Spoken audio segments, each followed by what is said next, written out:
Hi, I'm Melissa and welcome to Scopes University.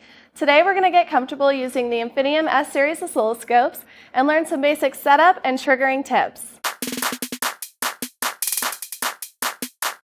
Today we're going to learn how to set up the oscilloscope for basic troubleshooting, and then we'll get a little bit more specific by showing you how you can set different triggers to locate defects in your waveform.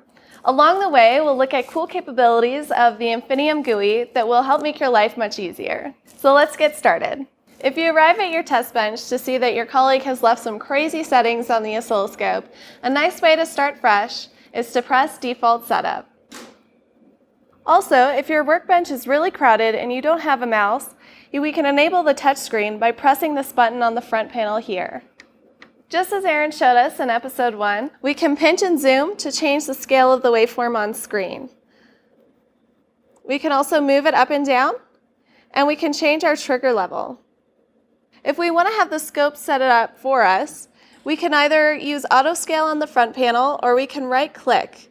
To right click with touch, you just hold your finger down until the circle appears, and then we'll choose auto scale from this menu. If we had signals on all 4 channels, we can turn on channels 2 through 4 as well. So we'll turn on channels 2, 3, and 4, and we can scale these each separately with their own designated knobs on the front panel. We can also view these waveforms separately in their own grids. So we'll right click, and then we'll choose number of grids, and we'll select 4. And we can drag and drop each of the waveforms to its own separate grid. Now we're ready for viewing our waveforms and doing basic troubleshooting. Next, I want to connect a DUT that hasn't been behaving properly so I can see if I can find out what's going on. So now I have my faulty DUT connected, and we could just hit undo to get rid of this stacked waveform setup that I had, but remember our 2 handy tricks from earlier? We can hit Default Setup and Auto Scale. So we can do that by right-clicking and selecting Default Setup, and then we can right-click again and hit Auto Scale. Or we could have done that from the front panel. Just with these 2 simple steps, we can already see that there's something wrong with my waveform. You can see every once in a while here, there's a small pulse here that occurs that's lower than the other pulses. So first I want to make a voltage peak-to-peak measurement to find out what the voltage is normally on my signal. So we'll come over here and we'll use the quick drag and drop measurements menu. And I want to make a vertical measurement, and I'll grab this voltage peak-to-peak and drop it onto the waveform.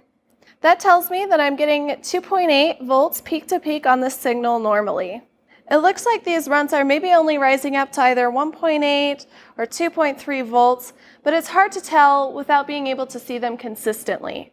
So let's change that. Auto scale uses a basic edge trigger to stabilize your waveform on screen, but we can choose other events to trigger on as well.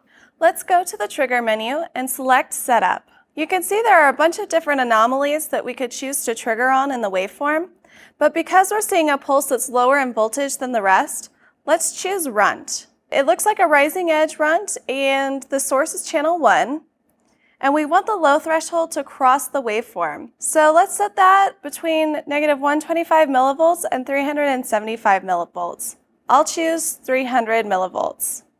We want the high threshold to be above the runt, and we said we thought it looked like it was between 1.88 volts and 2.38 volts, so let's just set it for 2.5 to be sure we're above the runt.